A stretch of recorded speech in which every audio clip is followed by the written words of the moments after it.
एक बार एक गांव में 3 भाई एक सुनसान सड़क पे जा रहे थे। शाम का वक्त था। चलते चलते वो एक ऐसी नदी के पास पहुंचे जिसे पार करना नामुमकिन था, लेकिन चूंकि वो जादू करना जानते थे, उन्होंने अपनी छड़ियां घुमाई और एक पुल बना दिया। इससे पहले कि वो नदी पार करते, एक काली परछाई ने उनका रास्ता रोक लिया। वो मौत थी, जो हारा हुआ महसूस कर रही थी, क्योंकि आमतौर पर लोग नदी में डूब जाते थे, पर मौत चालाक थी।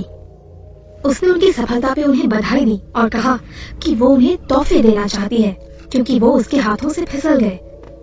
सबसे बड़ा भाई, जो जाबाज था, उसने दुनिया की सबसे शक्तिशाली जादुई छड़ी मांगी।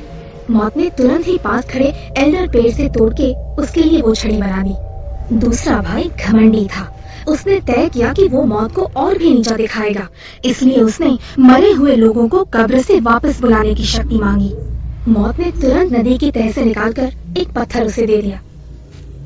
फिर वो तीसरे भाई की ओर मुड़ी, जो कि तीनों भाइयों में सबसे विनम्र और बुद्धिमान था।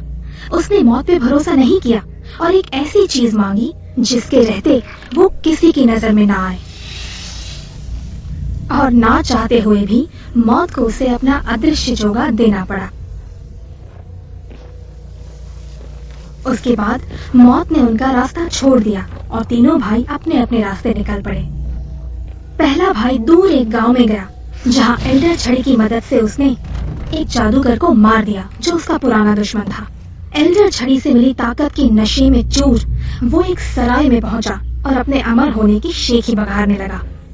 पर उस रात जब वो सो रहा था, एक दूसरे जादूगर ने उसकी छड़ी चुरा ली और उसे मौत की घाट उतार दिया। और इस तरह मौत ने पहले भाई से अपनी हार का बदला लिया। इसी दौरान दूसरा भाई वापस घर पहुंचा और उसने पत्थर को अपने हाथ में ले 3 बार घुमाया। ऐसा करते ही उसकी मरी हुई प्रेमिका जिंदा होकर उसके सामने प्रकट हो गई। लेकिन जल्दी ही वो उदास भी हो गई, क्योंकि अब उसकी दुनिया ये नहीं थी। दूसरे भाई ने निराश होकर आत्महत्या कर ली ताकि वो दोनों साथ रह सके, और इस तरह मौत ने दूसरे भाई से भी बदला ले लिया। अब बचा तीसरा भाई। मौत ने बहुत सालों तक उसे ढूंढा, पर वो नहीं मिला।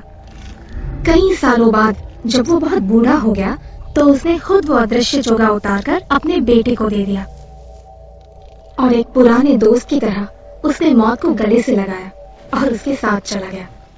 न जीता न हारा। तो ये थी कहानी मौत के तोहफों की।